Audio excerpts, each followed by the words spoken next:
ఈరోజు ప్రేమికుల రోజు అనేసి చాలామంది మీ లవర్స్కి నిన్ను మ్యారేజ్ చేసుకుంటాను, నేను నీతో జీవితాంతం కలిసి ఉంటాను, మనిద్దరం చాలా హ్యాపీగా ఉందాము అని వాళ్ళ మనసులో మ్యారేజ్ చేసుకోవాలనే ఉద్దేశం ఉండదు. బట్ ఫేక్ ప్రామిసెస్తో వాళ్ళని వాళ్ళ అవసరానికి మిస్యూజ్ చేసుకుంటూ చాలామంది చేస్తూ ఉంటారండి.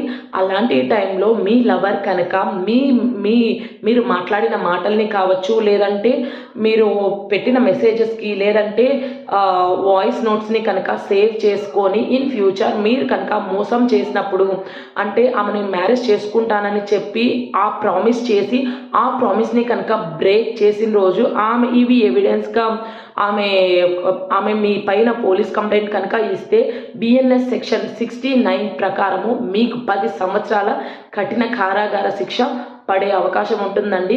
సో మీకు మ్యారేజ్ చేసుకునే ఉద్దేశం ఉంటే, నిజంగా ఉందని చెప్పండి. లేకుంటే మీరు నిజాయితీగా మీరు మ్యారేజ్ చేసుకోలేను అనేసి ముందే చెప్పండి. అంతేకాని మనుషుల జీవితాలతో ఆడుకోవద్దు. తర్వాత మీకు చట్టం అనేది ఉంది, కంపల్సరీ శిక్ష పడేలా చేస్తుందండి.